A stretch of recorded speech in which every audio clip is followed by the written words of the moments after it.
O'zbekiston rivojlanmay qolgan degan odamlarning fikri bilan rozi emasman.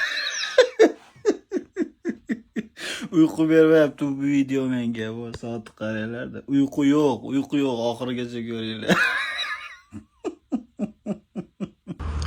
O'zbekiston rivojlanmay qolgan degan odamlarning fikri bilan rozi emasman.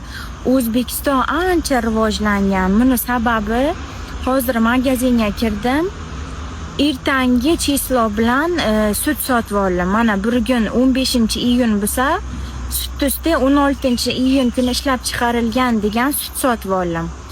Yo endi men bilmayman, может sigirni bironta o'ziga yarasha ishlar bordir, ertachroq sog'dirib qo'yadigandir. Endi unisini tushunmayman. Endi magazinga borib bir narsa ham deya olmaysiz ular, chunki bu prostrochka emas, sroki o'tgan sut emas. Bu navorot hali erta ishlab chiqariladigan sut.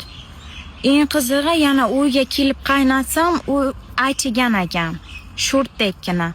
Men o'yladim, endi bugun tayyor bo'libdi-da jarayonga-da bu. Erta tayyor bo'ladi-da chislosi bo'yicha.